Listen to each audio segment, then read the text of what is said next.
So yesterday we read chapter 2, which was the Vanishing Glass of the Harry Potter series, The Philosopher's Stone. And today we're going to be reading chapter 3, which is Letters from Nobody.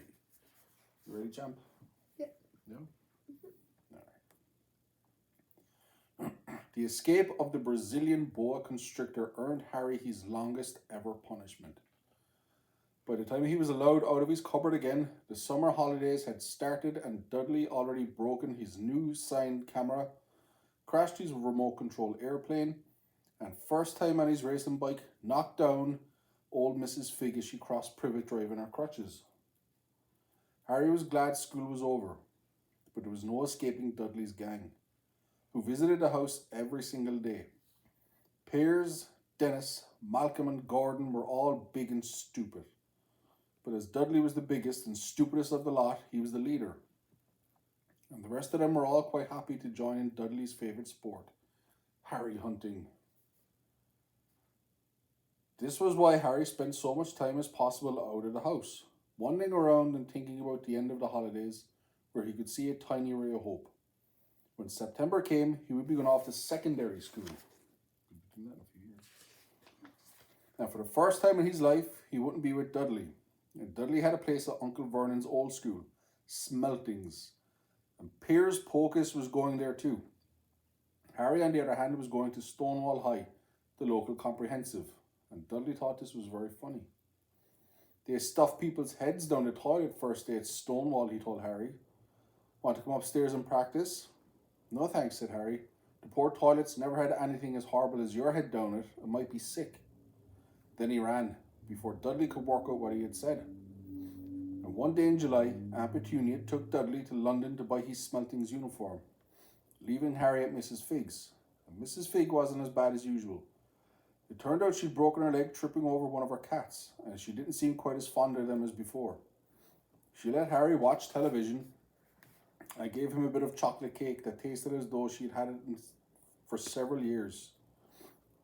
That evening, Dudley paraded around the living room for the family in his brand new uniform.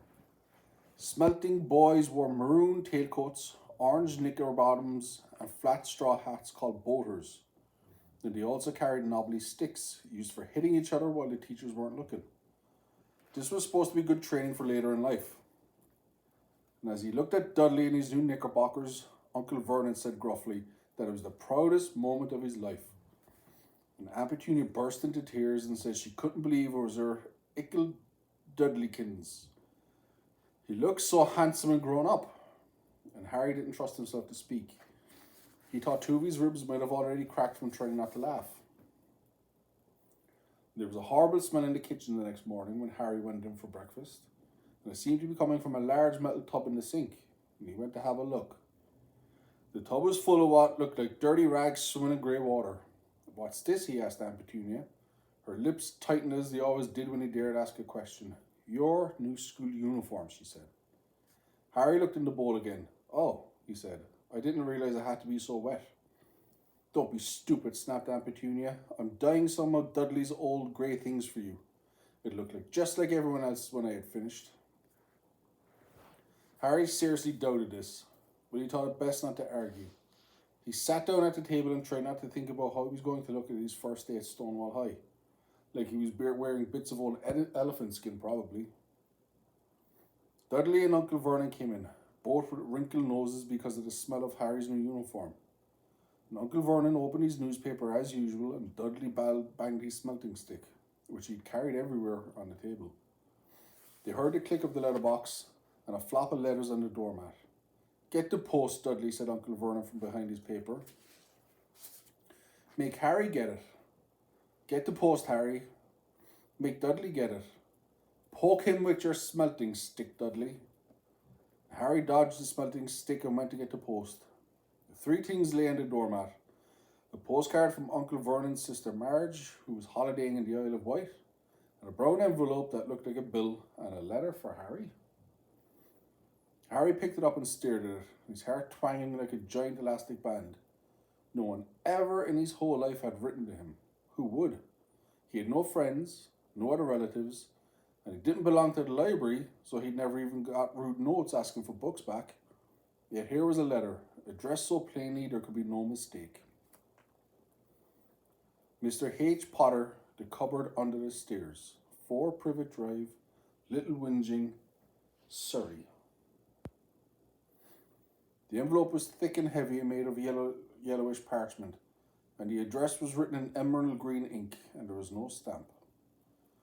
Turning the envelope over, his hand trembling, Harry saw a purple wax seal bearing a coat of arms, a lion, an eagle, and a badger, and a snake surrounding a large letter H.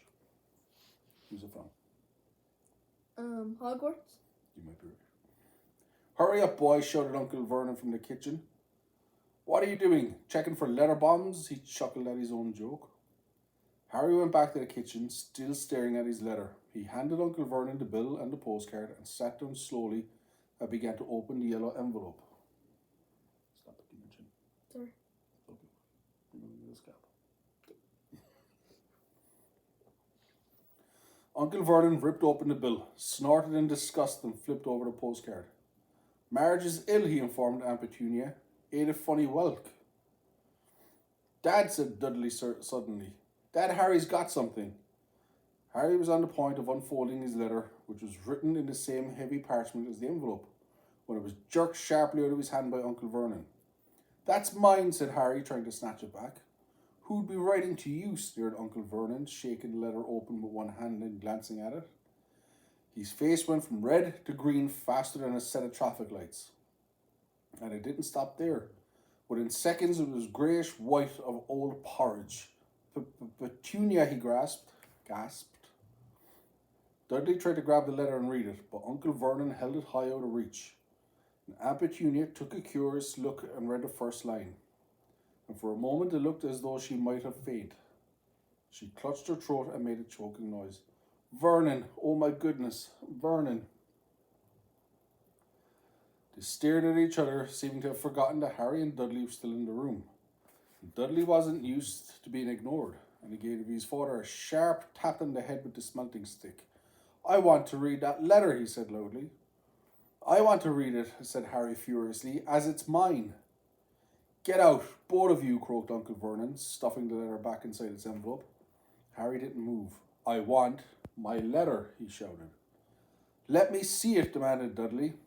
Out, roared Uncle Vernon, and he took both Harry and Dudley by the scruffs of their necks and threw them into the hall, slamming the kitchen door behind them. Harry and Dudley promptly had a furious but silent fight over who would listen at the keyhole. Dudley won, so Harry, his glasses dangling from one ear, lay flat in his stomach to listen at the crack between the door. Vernon, Aunt Petunia was saying in a quivering voice, look at the address.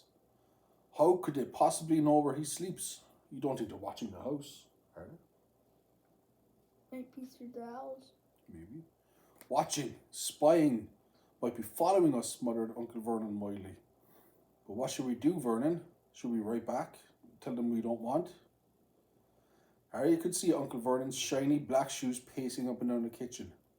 No, he said finally, we'll ignore it. If they don't get an answer, yes, that's best. We won't do anything. But I'm not having one in the house, Petunia. Didn't we swear when we took him in we'd stamp out that dangerous nonsense? And that evening, when he got back from work, Uncle Vernon did something he'd never done before. He visited Harry in his cupboard. Where's my letter? Said Harry, the moment Uncle Vernon had squeezed through the door. Who's writing to me? No one. It was addressed to you by mistake, said Uncle Vernon shortly. I have burned it. It was not a mistake, said Harry angrily. I had my cupboard on it. Silence, yelled Uncle Vernon, and a couple of spiders fell from the ceiling. He took a few deep breaths and then forced a smile into his face, which looked quite painful. Yes, Harry, about this cupboard. Your aunt and I have been thinking, and you're really getting a bit big for it. We think it might be nice if you moved into Dudley's second bedroom. Why, said Harry. Don't ask questions, snapped his uncle. Take this stuff upstairs now. The Dursleys' house had 4 bedrooms, one for Uncle Vernon and Aunt Petunia, one for visitors, usually Uncle Vernon's sister Marge, and one where Dudley slept, and one where Dudley kept all the toys and things that wouldn't fit into his bedroom. It only took Harry one trip upstairs to move everything he had owned from the cupboard to his room, and he sat down on the bed and stared around him. Nearly everything in here was broken. The month-old Scion camera was lying on top of a small working tank Dudley had once driven over the next door's dog. And in the corner was Dudley's first ever television set, which he's put his foot through when his favourite programme had been cancelled. And there was a large bird cage which had once held a parrot that Dudley had swapped at school for a real air rifle, which was up on the shelf with the end of it all bent because Dudley had sat in it. Other shelves were full of books. They were the only things in the room that looked as though they'd never been touched. From downstairs came the sound of Dudley bawling at his mother. "I don't want him in there. I need that room. Make him get out." Harry sighed and stretched out in the bed. Yesterday he had given anything to be up here, and today he'd rather be back in his cupboard with that letter than up here without it. And the next morning at breakfast, everyone was rather quiet. Dudley was in shock. He'd screamed, whacked his father with his smelting stick, been sick on purpose, kicked his mother, and thrown his tortoise through the greenhouse roof, and he still didn't have his room back. Harry was thinking about this time yesterday and bitterly wishing he'd opened the letter in the hall. Uncle Vernon and Aunt Petunia kept on looking at each other darkly. When the post arrived, Uncle Vernon, who seemed to be trying to be nice to Harry, made Dudley go and get it. And they heard him banging things with his smelting stick all the way down the hall. Then he shouted, "There's another one! Mr. H. Potter, the smallest bedroom, 4 Privet Drive." With a strangled cry, Uncle Vernon leapt from his seat and ran down the hall, Harry right behind him. Uncle Vernon had to wrestle Dudley to the ground to get the letter from him, which was made difficult by the fact that Harry had grabbed Uncle Vernon around the neck from behind. After a minute of confused fighting, in which everyone got hit a lot by the smelting stick, Uncle Vernon straightened up, gasping for breath, with Harry's letter clutched in his hand. "Get to your cupboard, your bedroom," he wheezed. "Dudley, go, just go." Harry walked around and around his new room. Someone knew he had moved out of his cupboard, and they seemed to know he hadn't received his first letter. Surely that meant they'd try again, and this time he'd made sure he didn't fail. He had a plan. The repaired alarm clock rang at 6 o'clock the next morning. Harry turned it off quickly and dressed silently. He mustn't wake the Dursleys, and he stole downstairs without turning on any of the lights. He was going to wait for the postman on the corner of Privet Drive and get the letters for number 4 first. His heart hammered as he crept across the dark hall towards the front door. Ah! What happened? I think Mr. Dursley blocks the door. I think you're right. Harry leapt into the air. He'd trodden on something big and squishy on the doormat. Something alive. Lights clicked on upstairs, and to his horror, Harry realised that the big squishy something he had in his uncle's face had been his uncle's face. Uncle Vernon had been lying on the foot of the front door in a sleeping bag, clearly making sure that Harry didn't do exactly what he'd been trying to do. He shouted at Harry for about a half an hour and then told him to go and make a cup of tea. Harry shuffled miserably off into the kitchen, and by the time he got back, the post had arrived, right into Uncle Vernon's lap. Harry could see 3 letters addressed in green ink. "I want," he began, but Uncle Vernon was tearing the letters into pieces before his eyes. Uncle Vernon didn't go to work that day. He stayed at home and nailed up the letterbox. "See," he explained to Petunia, through a mouthful of nails, "if they can't deliver them, they'll just give up." "I'm not sure that'll work, Vernon." "Oh, these people's minds work in strange ways, Petunia. They're not like you and me," said Uncle Vernon, trying to knock a nail into place of the fruitcake Aunt Petunia had just brought him. On Friday, no fewer than 12 letters arrived for Harry. As they couldn't go through the letterbox, they had been pushed under the door, slotted through the sides, and a few even forced through the small window in the downstairs toilet. Uncle Vernon stayed at home again. After burning all the letters, he got out a hammer and the nails and boarded up the cracks around the front and back doors so no one could get out. He hummed and tiptoed through the tulips as he worked, and jumped at small noises. When on Saturday, things began to get out of hand. 24 letters to Harry found their way into the house, rolled up and hidden inside each of the 24 eggs that their very confused milkman had handed Aunt Petunia through the living room window. While Uncle Vernon made furious telephone calls to the post office and the dairy trying to find someone to complain to, Aunt Petunia shredded the letters in her food mixer. "Who on earth wants to talk to you this badly?" Dudley asked Harry in amazement. And on Sunday morning, Uncle Vernon sat down at the breakfast table looking tired and rather ill, but happy. "No post on Sundays," he reminded them happily as he spread marmalade on his newspapers. "No damn letters today." And something came whizzing down the kitchen chimney as he spoke and caught him sharply in the back of the head. The next moment, 30 or 40 letters came pelting out of the fireplace like bullets. The Dursleys ducked out, but Harry leapt into the air trying to catch one. "Out! Out!" Uncle Vernon seized Harry around the waist and threw him into the hall. When Aunt Petunia and Dudley had run out with their arms over their faces, Uncle Vernon slammed the door shut. They could hear the letters still streaming into the room, bouncing off the walls and the floor. "That does it," said Uncle Vernon, trying to speak calmly, but pulling great tufts out of his moustache at the same time. "I want you all back here in 5 minutes, ready to leave. We're going away. Just pack some clothes, no arguments." He looked so dangerously with half his moustache missing that no one dared argue. And 10 minutes later, they had wrenched their way through the boarded up doors and were in the car, speeding towards the motorway. Dudley was sniffling in the back seat. His father had hit him around the head for holding them up when he tried to pack his television, video, and computer into his sports bag.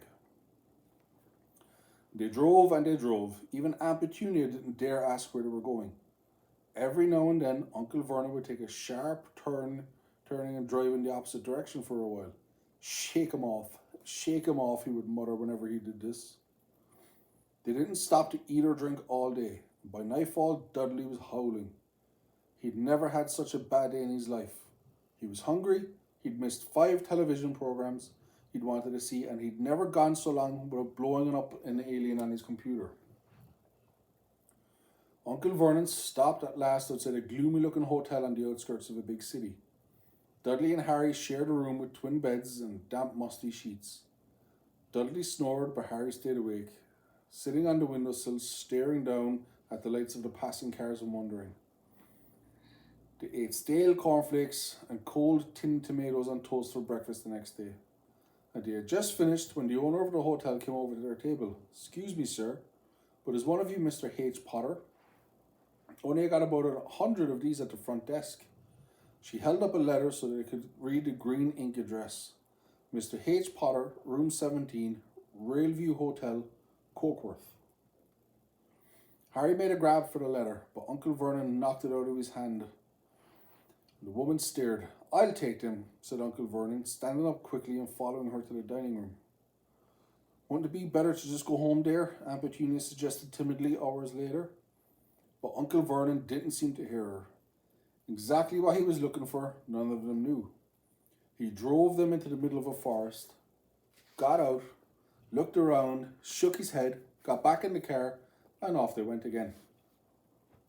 The same thing happened in the middle of a ploughed field, halfway across a suspension bridge, and at the last top of a multi-story car park. "Daddy's gone mad, hasn't he?" Dudley asked. Aunt Petunia dully late that afternoon. Uncle Vernon had parked across the coast, locked them all inside the car, and disappeared. It had started to rain, great drops beating the roof of the car. Dudley snivelled. "It's Monday," he told his mother. "The great burrito's on tonight. I want to stay somewhere with a television." Monday. This reminded Harry of something. If it was Monday, and you could usually count on Dudley to know the days of the week because of television, then tomorrow, Tuesday, was Harry's 11th birthday. Of course, his birthdays were never exactly fun. Last year, the Dursleys had given him a coat hanger and a pair of Uncle Vernon's old socks. Still, you weren't 11 every day. Uncle Vernon was back and he was smiling. He was also carrying a long, thin package and didn't answer Aunt Petunia when she asked what he'd bought. Found the perfect place, he said.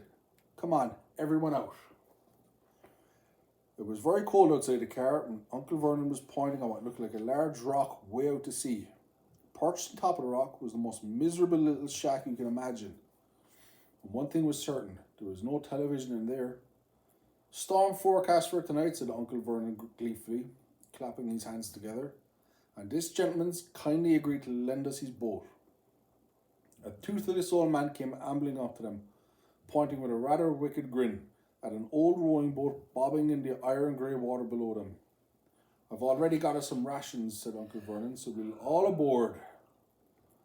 And it was freezing in the boat. Icy sea spray and the rain crept down their necks, and the chilly wind whipped their faces. After what seemed like hours, they reached the rock, to where Uncle Vernon, slipping and sliding, led the way to the broken down house. The inside was horrible. It smelled strongly of seaweed, and the wind whistled through the gaps in the wooden walls, and the fireplace was damp and empty. There were only 2 rooms. Uncle Vernon's rations turned out to be a packet of crisps each and 4 bananas. He tried to start a fire with the empty crisp packets, but they just smoked and shriveled up. Could do with some of those letters now, eh? He said cheerfully. He was in a very good mood. Obviously, he thought nobody stood a chance of reaching them here in a storm to deliver post, and Harry, he privately agreed, though the thought didn't cheer him up at all. As night fell, the promised storm blew up around them. Spray from the high waves splattered the walls of the hut, and a fierce wind rattled the filthy windows. Aunt Petunia found a few mouldy blankets in the second room, and she made up a bed for Dudley on the moth-eaten sofa. And she and Uncle Vernon went off to the lumpy bed next door, and Harry was left to find the softest bit of floor he could, and to curl up under the tiniest, most ragged blanket.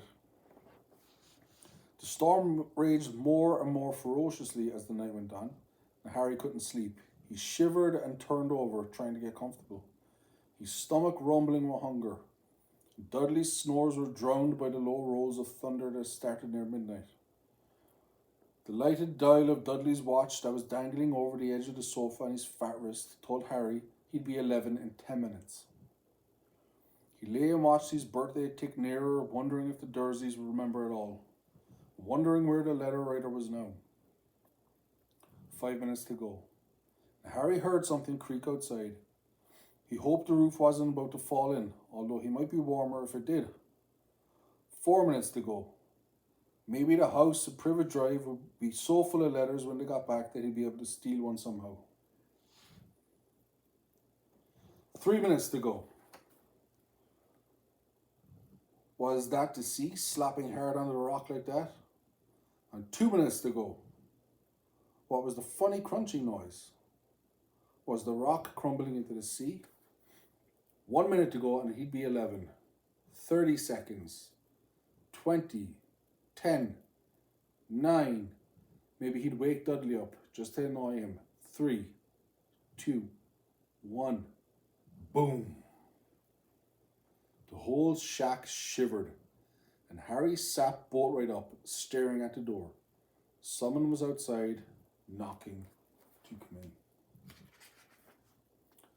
Well, that is the end of chapter 3. We'll check in tomorrow, read chapter 4, The Keeper of the Keys, and find out exactly who is at the door. Who do you think it is?